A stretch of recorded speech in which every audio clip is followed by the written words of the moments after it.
And here's what so often happens when you're doing these old cars. It starts off just as a good clean up, maybe repaint the outside, fix a few bits and pieces here and there, and then put it all back together. But then one thing leads into another, and you think, oh, while I'm here, I might as well fix that. And that's what this has turned into, which is fine. I enjoyed doing this sort of stuff, but it's a lot of work. And so what I'm up to now is I'm preparing to take this dash out, and it's not all that complicated because there's, as I've shown in a previous video, there's one bolt there, one on each side down the bottom like this, and there's a couple, I think there's just a couple up the top, but you have to get the windscreen out because it's right under the windscreen. Certainly can't see any screws there, so I'm just assuming it's right under these seals. Crazy place to put them, but that's where they are. So now I've got to take these seals out, and as you can see there's chrome trims in there. So I've got to carefully get them out. I don't want to damage them.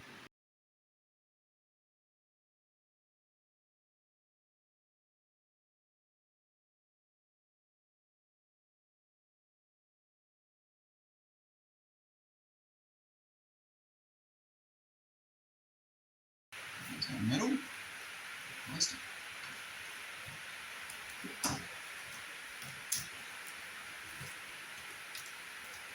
I'm not sure what this is. It might just feels like plastic. So it's a rubber mold.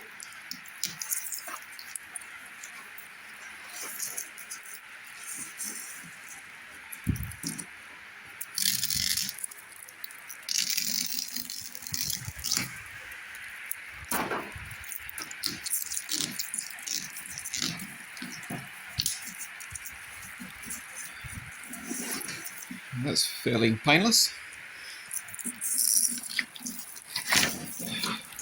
Okay, that's gone. Right, so this ancient old rubber is quite crumbly. As you'd expect for 60 years of age.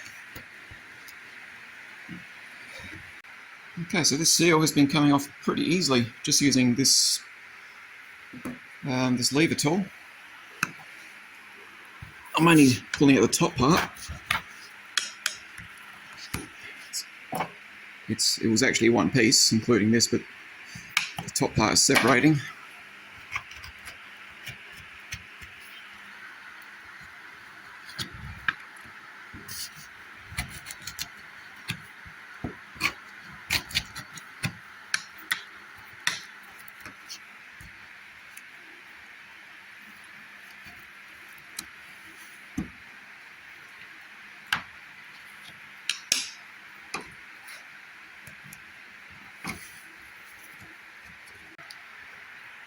Right, so I've got all that outside, well, most of it off. There's a little bit left down here, but I've got all that bottom section off, and the glass is actually moving. So I've got a feeling if we give it a bit of a shove from the inside, it should pop out. Now Sam's found the right way to do it. He's just pulling that mold on the inside, and then I'll continue it on this way. There's a mirror there, Sammy. Just, oh, that's all right.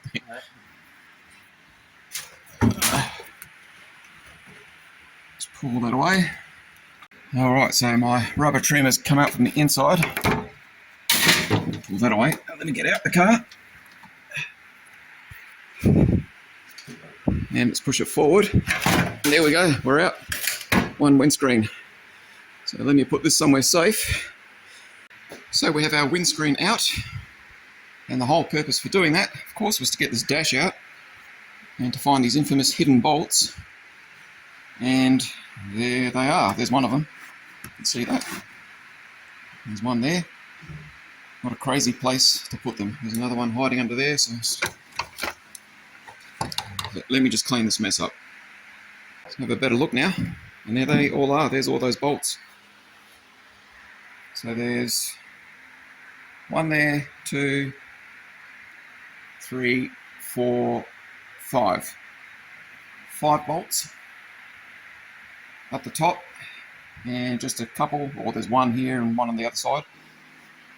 I'm going to have to collapse that steering wheel. That's easy. That's just 2 bolts. Drop that to the floor. And I don't know what other hidden surprises are going to be behind there. I'm hoping it's just undo those bolts, the one on each side here, and it just comes off. I'm hoping for that.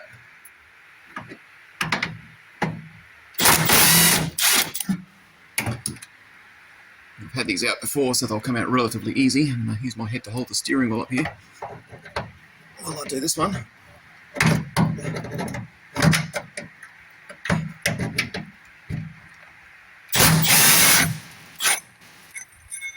Now, I've just got to show you these really high-tech heater ducts.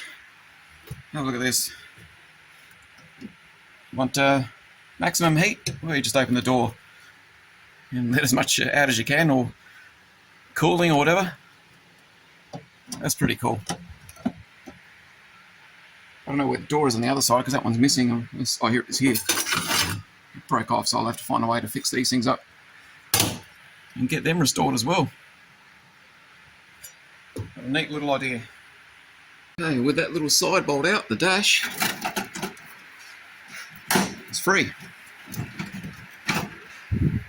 What can I see from behind here?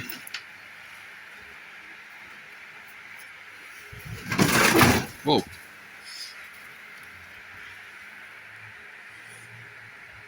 Okay, there it goes. A couple of plugs there. That's for that wiper switch. Let me take some photos of that, or I'll just film it. That's fine. So I know what wire goes back into what later on. So red on that side, green on that side. Let's unplug that.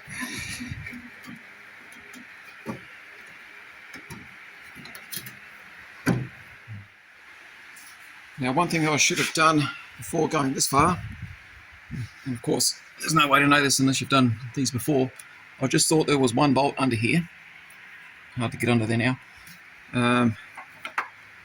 A bolt like this going through what looked like a bracket that holds the handbrake lever up. So I undid the bolt, but the bracket is actually welded to the dash.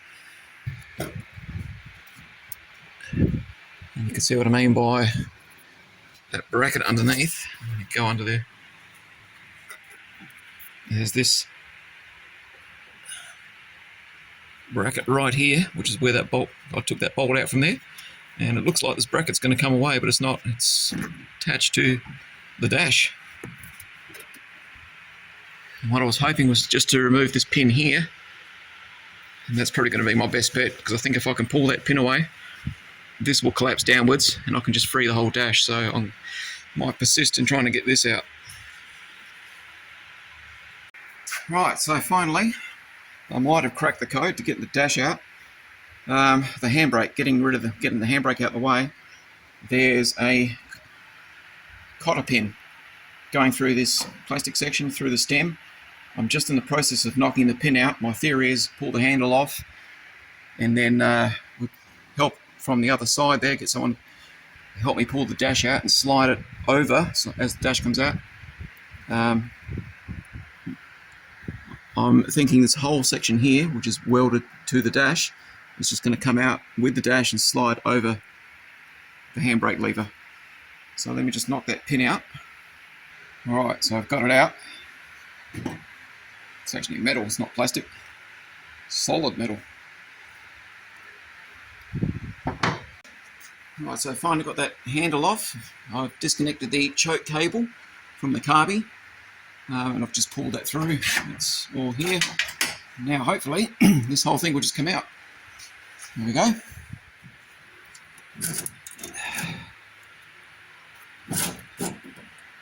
Just try to grab your very end there, Sam. Grab the very end, lift it up level.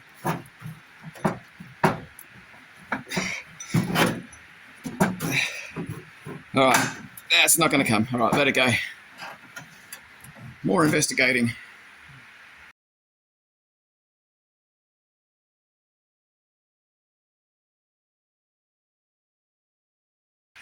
Okay, so I finally sussed it out. What I was thinking was, like when the handle's on, you turn it, you pull it out and you turn it again to push it back in. It just needed to be turned. and as you can see, now slides off. So see if I can do this on my own. I don't have a helper here today. Okay, there we go, that's almost off.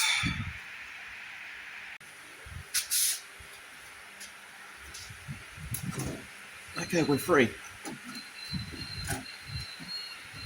We are completely off the firewall. Right, so the dash is officially off.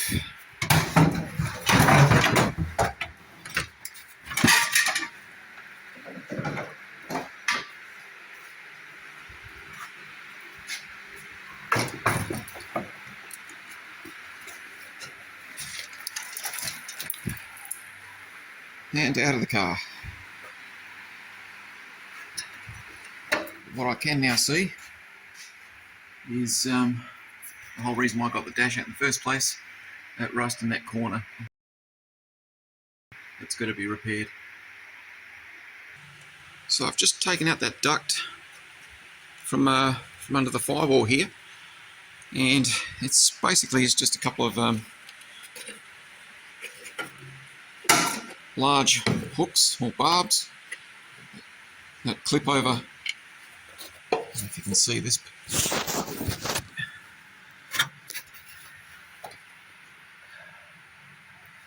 That little ring in there, those barbs just clip up over the top of there and they stay in there like that. So I've basically got to cut, I don't know if I'm going to cut the whole thing out, but at least this front section. So she's completely stripped off, and I'm now going to sandblast this thing. Now obviously it's not going to fit in this sandblaster, so I'm going to have to use my portable. What I've done is I've just come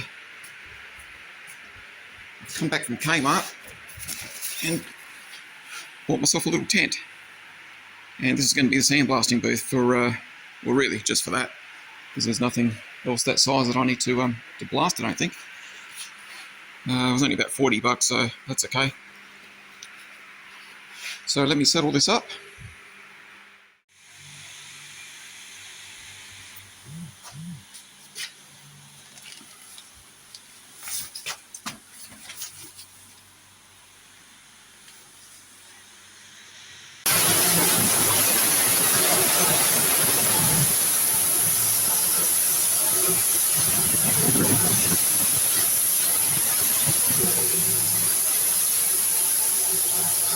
Alright, so that's now out of the blasting tent. Can't really call it a booth. And it's pushed through some little pinholes there that I didn't see before, so that's good. At least I know they're there. So I have to fix that section there. I can't remember what went through there. That might be the... I can't remember what switch that was now. I think that was the wiper. That was the headlight. Anyway, something went through there, so yeah, I've got to cut below that, so I want to keep that hole there. But that's the only real rust in the whole dash. So what I'm going to do is I'll fix that first, and then I'll scuff this up using 80 grit. Even the top section's pretty good. Just this end over here is a little bit crusty, so I might have to do some repairs there, but generally it's pretty good. Now one thing I've got to do is I've got to get this car down and out of here, because I want to clean this workspace up. It's getting pretty filthy in here, because I'm getting this ready. It's not quite there yet, but I'm getting it ready to get to the stage where I can put it in a high build primer. I've still got to take the rear glass out. Still got to do some tidying up of the patches that I've put onto the car. Now it's in the air because of this, and when we were taking off the wheel nuts, my son was undoing the wheel nuts, and I didn't mention to him that there's a good chance that this being a car in the mid-60s, that the thread pattern for the studs on the left-hand side of a car are going to be left-hand thread. So, you know, doing them up like you would normally do them is actually undoing. So of course he's there with a very high-powered rattle gun, thinking he's undoing them, but actually tightening them, and snapped that stud there. But the thing was that the front wheel had normal studs, so somebody had replaced those with just normal right-hand thread studs in that front one. This was the only one that had left-hand thread studs. So anyway, going to get rid of those studs, and I've picked these studs up here from the wreckers. These are just normal right-hand threads, and get that thing together and get it to the point where I can just roll it out of here and just clean this area up, because it is a mess.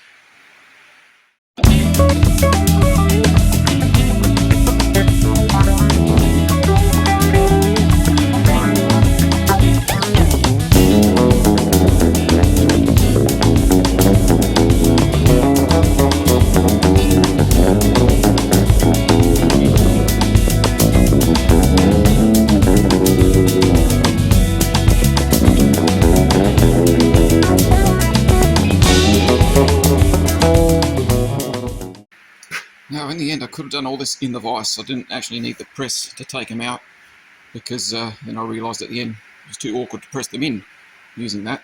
But anyway, now I've got to make a new gasket for the housing.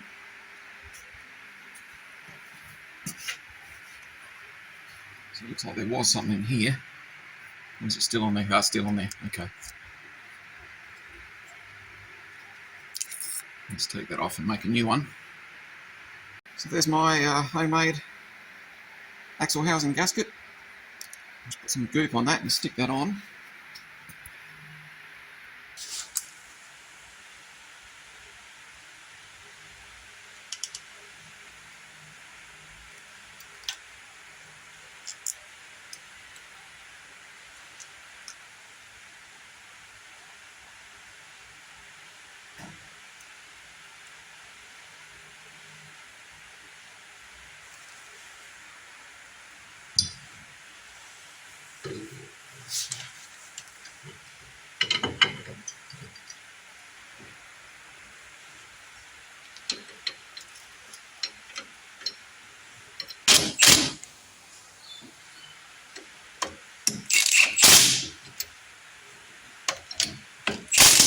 Alright, so the brakes are all back together. So now I can put these back wheels back on and get this out of here and just do some cleaning up. So now every wheel has got a right-hand thread, so no more guesswork or accidentally breaking them. No doubt if I ever took this to a tyre place to get done, if I didn't mention it, and yeah, you've got some young guy working on it, they would probably snap them trying to get them off. But don't have to worry about that now. Alright, let's just get this thing back together and out of the workshop.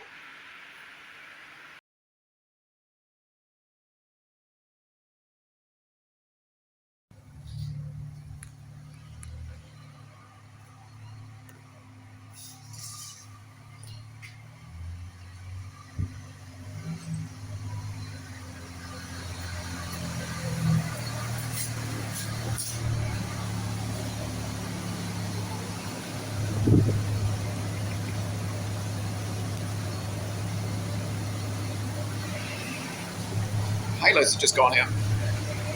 So this car here is going to be another set of videos coming up soon where we're putting a T5 gearbox in this. It's currently got a 4-speed auto, but that's future videos.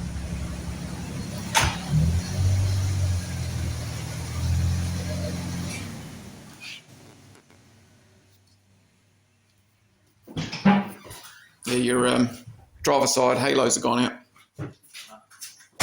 Maybe it's just not plugged in. Yeah. Sam's just bought himself a pair of indicator lights on this thing. They're aftermarket. Where'd you get them from again, Sammy? What was the name of the? Aussie Restoration. And how much were they? About 500 for a pair. That's a lot, but still, you can't get them anywhere else. You can't get them secondhand. They look pretty good. I can't tell the difference between that and the original. I think there's a slight design change somewhere here. I don't know. Looks pretty good. Anyway, that'll be coming up later on.